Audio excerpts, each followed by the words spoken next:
आजच भेट द्या. Visit www.visionstudy.in. हो, स्वप्न पूर्ण होतात. नमस्कार विद्यार्थी मित्रांनो, आसामच्या राज्य सरकारने रिसेंटलीच एक महत्त्वाचा निर्णय घेण्याचं ठरवलंय. ते म्हणजेच आसाम मधल्या काझीरंगा नॅशनल पार्क क्षेत्रामध्ये वाढ करण्याचा हा निर्णय असणार आहे. तर एक फॉर्मल अशी नोटीस तर काढण्यात आलेली आहे, पण फायनल निर्णय याचा येण्याचा बाकी आहे. पण नक्कीच अशा प्रकारचं जेव्हा डिसिजन स्पेसिफिकली जर स्पेशली सरकारकडून घेतलं जातंय तर ते खूप महत्त्वाचं असणार आहे. जनरली आपण काय बघतो, जे अभयारण्य आहेत किंवा जे नॅशनल पार्क्स आहेत त्यांच्या क्षेत्रामध्ये ना कमतरता होत जाते, ती कमी होत जातात, क्षेत्र कमी होत जातं. का? कारण की शहरीकरण वाढत जातं त्यामुळे. पण मग हे एक्झॅक्टली अपोजिट डिसिजन असणार आहे. नॅशनल पार्कचं क्षेत्र हे कमी नाही तर वाढणार आहे. त्यामुळे हे अप्रिसिएशन करण्यासारखा हा निर्णय आहे. ओके. आणि काझीरंगा नॅशनल पार्कवर आयोगामार्फत नक्कीच प्रश्न विचारला जाऊ शकतो, चान्सेस जास्त आहेत. गेल्या तुम्ही 2-3 महिन्यांचं एक टाइम पिरियड बघितला तर काही ना काहीतरी काझीरंगा नॅशनल पार्क बद्दल न्यूज येतच आहे. ओके. जसं तिथे नॅशनल पार्कमध्ये सोनेरी वाघ आढळला होता, जो आपल्या भारतातला एकमेव वाघ म्हणून त्याचं लेक्चर सरांनीच घेतलं होतं. तसंच काझीरंगा नॅशनल पार्क आसाममध्ये जेव्हा पूर येतो तेव्हा सर्वात जास्त जो धक्का बसतो तो काझीरंगा नॅशनल पार्क मधल्या प्राण्यांना. जसं तिकडचे जे फेमस एक शिंगी गेंडे आहेत ते बाहेर गावागावांमध्ये रस्त्यावर येत होते पुरापासून त्यांचा बचाव करण्यासाठी. त्यामुळे परीक्षेच्या दृष्टीने सुद्धा हे नॅशनल पार्क खूप महत्त्वाचं असणार आहे. आणि भूगोलामध्ये तुम्हाला सगळ्यांनाच माहिती आहे, महाराष्ट्रातल्या तसेच भारतातल्या नॅशनल पार्क बद्दल तसंच अभयारण्यांबद्दल आयोग नेहमी प्रश्न विचारतच. ओके. मग या लेक्चरची PDF तुम्हाला आपल्या विजन गव्हर्नमेंट जॉबच्या टेलिग्राम चॅनलवर मिळेल. तसंच तुम्ही याचे ऑडिओ लेक्चर्स सुद्धा डाउनलोड करू शकता. आणि प्लस तुमच्यासाठी महत्त्वाचं रिमाइंडर आहे, राज्यसेवा 2021 या बॅचचे ॲडमिशन सुरू झालेले आहेत. जर तुम्ही इंटरेस्टेड असाल आणि राज्यसेवेसाठी प्रिपरेशन करताय तर नक्की या बॅचला ॲडमिशन घेऊ शकता. ओके. मग आता लगेचच सुरुवात करूया आपण आपल्या लेक्चरला.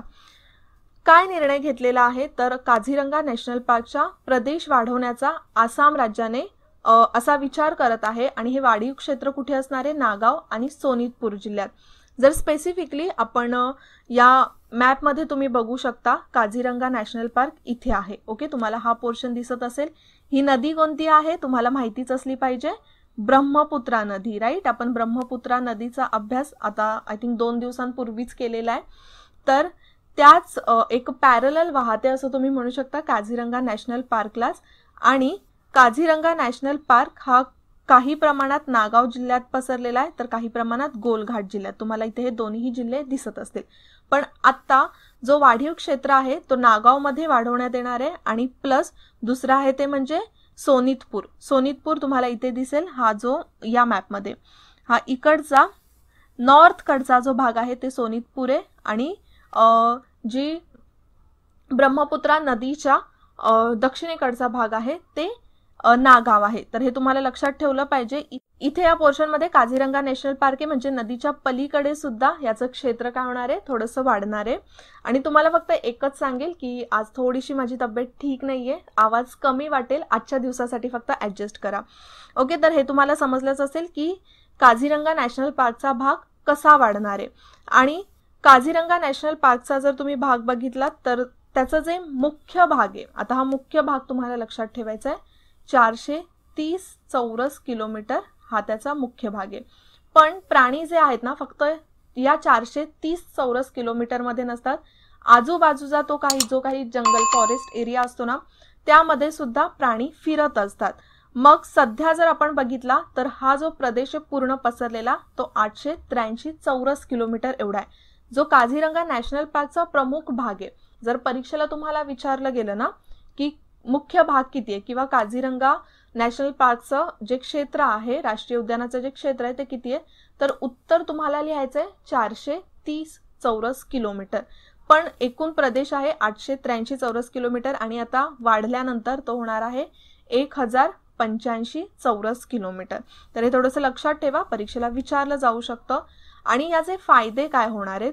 एक म्हणजे आता जर तुम्ही बघितलात ना तर आसाम गव्हर्नमेंटने काझीरंगा नॅशनल पार्कमध्ये जे पूर्वी रायनोसची म्हणजेच एकशिंगी गेंड्यांची जी शिकार व्हायची त्याला भरपूर आळा आणलेला आहे आणि तिकडच्या प्राण्यांच्या फक्त रायनोजमध्येच नाही तर ओव्हरऑल हत्ती किंवा तुम्ही तिकडचे हरिण घेऊ शकता, यांच्या संख्येमध्ये खूप वाढ होत चालली आहे. मग ऑब्व्हियसली जर त्यांची संख्या वाढते तर त्यासाठी त्यांना जागा सुद्धा तर जास्त लागणार आहे ना. जसं माणसांची संख्या जास्त वाढल्यावर आपण वर्टिकली प्रदेश वाढवतोय, बिल्डिंग्स बांधतोय, पण प्राण्यांसाठी तसं करता येणार आहे का? नाही. तर त्यांच्यासाठी प्रदेशच वाढवावा लागणार आहे, राईट. आणि यामुळे हा प्रदेश वाढल्यामुळे काय होणार आहे, orange national park, Nameri national park आणि कार्बी ऑनलॉंगसह चांगले कॉरिडॉर कनेक्टिव्हिटी सुनिश्चित होईल.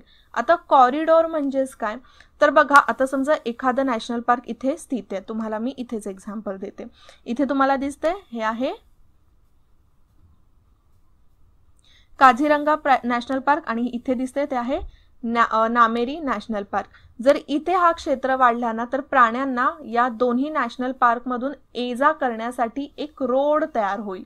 ओके, आपल्यासाठी असतात ना हायवेज, नॅशनल हायवेज, तर हा जो रोड तयार होईल ना त्यालाच म्हटलं जातं कॉरिडॉर. म्हणजेच प्राण्यांना मुक्तपणे फिरण्यासाठी एका नॅशनल पार्कमधून दुसऱ्या नॅशनल पार्कमध्ये फिरण्यासाठी एक चांगला कॉरिडॉर तयार होईल. ओके, आणि तसंच जे ऑरेंज नॅशनल पार्क आहे ते इथे आहे.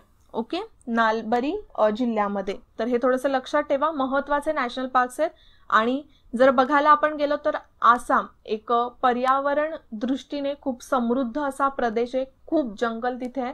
त्यामुळे अशा प्रकारचं डिसिजन घेणं थोडंसं सरकारला इझी जातं, कारण की तिथे जंगलांचा एरिया हा खूप जास्त आहे. ओके, आणि तसंच यामुळे ज्या शिकारीच्या घटना आहेत ना त्या सुद्धा कमी होतील. कारण की बघा काय होतं की बऱ्याच वेळा पुरामुळे जे तिकडचे प्राणी आहेत, हत्ती आहेत किंवा जे रायनोज आहेत ते जंगलामधून नॅशनल पार्कमधून बाहेर पडतात आणि त्यामुळे त्यांची शिकारी ही वाढते. जर एक आकडा तुम्ही बघितलात ना तर अराउंड 1985 पासून तर ते 2013 पर्यंत 500पेक्षा 576 असा काहीतरी आकडा आहे, एक्झॅक्ट मला माहिती नाही, पण 500पेक्षा जास्त रायनोसची शिकार इथे करण्यात आली होती. आता रायनोस किंवा एकशिंगी गेंड्यांची शिकार का करण्यात येते तर त्यांच्या शिंगांसाठी. ओके, आणि ते खूप महाग विकले जातात, त्यांची तस्करी केली जाते. पण आता या शिकारीमध्ये खूपच आळा बसवलेला आहे आसाम सरकारने. त्यामुळे अशा जेव्हा गोष्टी होतात त्यांना एक फिरण्यासाठी चांगला मार्ग जर उपलब्ध झाला तर शिकारीचं प्रमाण सुद्धा कमी होईल, वस्तीचं विखंडन कमी होईल. वस्तीचं विखंडन कमी होईल म्हणजेच काय, आता जर तुम्ही बघितलात तर हे जे प्राणी आहेत, हत्ती म्हणा किंवा रायनोज म्हणा, हरिण म्हणा, हे सगळे असे एकत्र राहतात, ग्रुपमध्ये राहतात. मग ते कुठेही एकत्रित फिरू शकतात, राईट. इथे टायगर्स सुद्धा आहेत, वाघ सुद्धा आहेत, पण वाघ ऑब्व्हियसली ग्रुप्समध्ये फिरत नाही, ते एकटेच फिरतात. तसंच आपण काझीरंगा नॅशनल पार्कचा एक इतिहास बघितला, म्हणजे नॅशनल पार्क पर्यंतचा याचा कसा प्रवास राहिलेला या क्षेत्राचा. तर 1905 मध्ये काझीरंगा संरक्षित प्रदेश म्हणून याची स्थापना करण्यात आलेली किंवा घोषित करण्यात आलेलं रिझर्व क्षेत्र म्हणून. आता याच्या मागची सुद्धा ना एक स्टोरी आहे. 1905 ला आपल्या भारताचं व्हॉइसरॉय कोण होता, लॉर्ड कर्झन, ज्याने बंगालची फाळणी केली होती तो लॉर्ड कर्झन. तर लॉर्ड कर्झनची वाईफ या क्षेत्रामध्ये, काझीरंगाच्या क्षेत्रामध्ये फॉरेस्ट एरिया असेल तेव्हा तर फिरायला गेली होती आणि तिला तिथे ऑब्व्हियसली ती शिकारीसाठी गेली असेल तर तिथे तिला वाघ वगैरे नाही दिसले. तर तिने असा हट्ट केला लॉर्ड कर्झनकडे की हा जो प्रदेश आहे तो एक संरक्षित प्रदेश म्हणून घोषित करा. मग तसा लॉर्ड कर्झनने 1905 मध्ये काझीरंगा नॅशनल पार्कचा जो एरिया किंवा काझीरंगाचं जो क्षेत्र आहे ते संरक्षित क्षेत्र म्हणून घोषित केलं.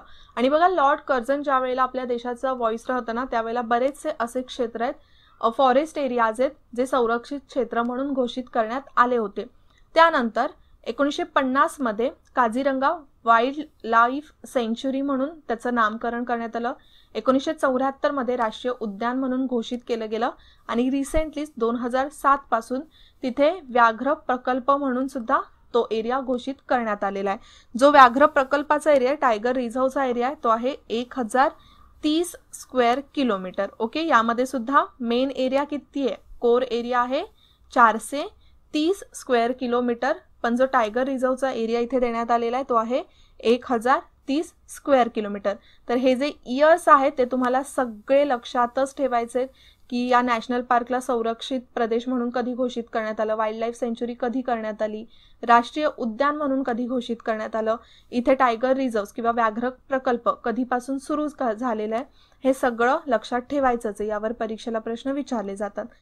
त्यातच सर्वात महत्त्वाचं म्हणजे काझीरंगा नॅशनल पार्क हे एक युनेस्कोचं जागतिक वारसा स्थळ आहे. मग हे कधी घोषित करण्यात आलेलं आहे तर 1985 मध्ये. तसंच बर्ड लाईफ इंटरनॅशनल द्वारे हे महत्त्वपूर्ण बर्ड एरिया म्हणून सुद्धा ओळखले जाते.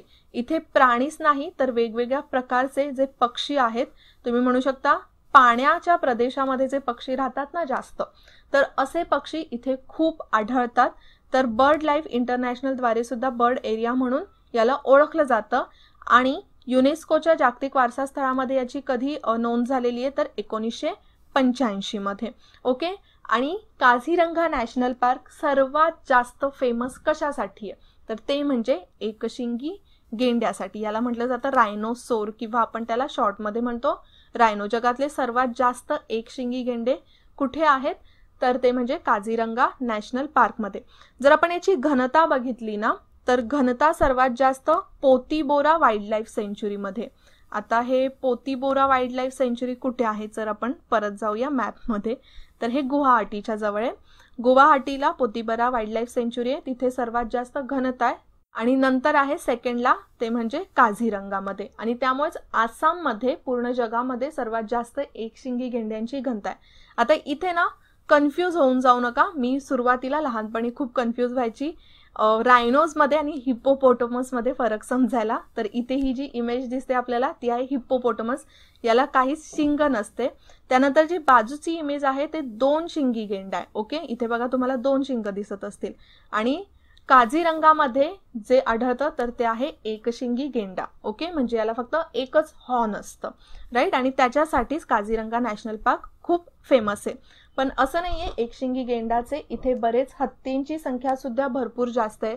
टायगर रिझर्व जेव्हापासून इथे आलेलं आहे तर तेव्हापासून इथे वाघांची संख्येमध्ये सुद्धा खूप वाढ झालेली आहे. जसं बघा काझीरंगा 2014 मध्ये जी गणना करण्यात आलेली त्यानुसार काझीरंगामध्ये 103 एवढे वाघ होते. आणि हायेस्ट पॉप्युलेशन आहे, सर्वात जास्त जे पॉप्युलेशन आहे वाघांचं ते कुठे आहे तर जिम कॉर्बेट नॅशनल पार्कमध्ये.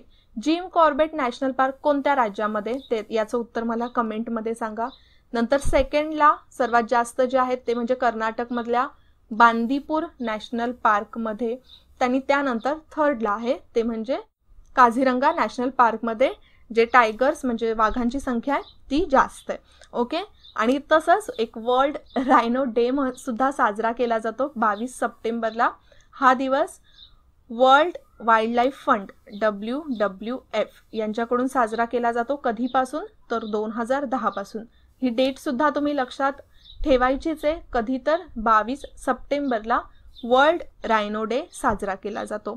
आणि तसंच आहे ना इथे फक्त रायनोचं संरक्षण केलं जातं असं नाहीये. मी लेक्चरच्या सुरुवातीपासून तुम्हाला सांगते बिग 5 ऑफ काझीरंगा म्हणून 5 प्राण्यांना ओळखलं जातं. त्यामध्ये हत्ती येतात, त्यानंतर बेंगॉल टायगर्स फेमस आहेत, बंगालमधले बेंगॉल टायगर्स, त्यानंतर एशियाटिक वॉटर बफेलो तर ही पाण्यातली बफेलो आहे, आशियाई म्हैस असं तुम्ही म्हणू शकता, त्यानंतर रायनोज, आणि इथे आहे ही इमेज ती 12 शिंगाची. ओके.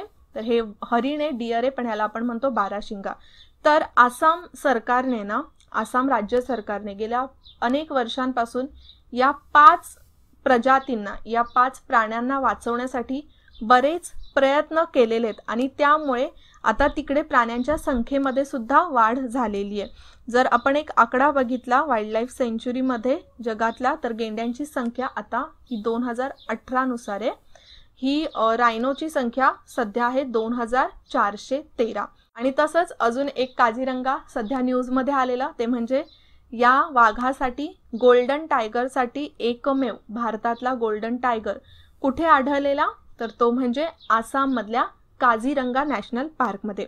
आसाममध्ये काझीरंगाशिवाय अजून 4 नॅशनल पार्क्स आहेत. दिब्रू सिखोवा नॅशनल पार्क, तुम्ही मॅपमध्ये परत जाऊया आपण, इथे तुम्हाला दिसेल तर इथे आहे दिब्रू सिखोवा नॅशनल पार्क, त्यानंतर काझीरंगा नॅशनल पार्क, त्यानंतर आहे ऑरेंज नॅशनल पार्क आणि इथे जे तुम्हाला दिसतंय ते आहे नामेरी नॅशनल पार्क आणि तसंच मानस नॅशनल पार्क. ओके, इथे आपण जेव्हा इमेजमध्ये बघतोय तर इथे मानस वाईल्ड लाईफ सेंच्युरी सुद्धा आहे आणि मानस नॅशनल पार्क सुद्धा आहे. ओके, आता तुम्हाला ना याच्यातूनच अजून एक प्रश्न तुम्हाला देते लेक्चरमधून, ते म्हणजे रिसेंटलीच आपल्या भारतामध्ये एका नवीन नॅशनल पार्कची स्थापना करण्यात आलेली आहे, घोषित करण्यात आलेलं आहे. आय थिंक एका महिन्यापूर्वीच. तर ते कोणतं नॅशनल पार्क आहे आणि कुठे आहे ते नक्की मला कमेंटमध्ये सांगा. तर आजच्या लेक्चरमध्ये आय थिंक तुम्हाला मी 2 प्रश्न विचारलेले आहेत. या दोन्ही प्रश्नांची उत्तरं तुम्हाला कमेंटमध्ये द्यायची आहेत. ओके, आता लेक्चरमध्ये आपण इथेच थांबूया. पुन्हा भेटूया नेक्स्ट लेक्चरला. तोपर्यंत जय हिंद, जय महाराष्ट्र आणि थँक्यू.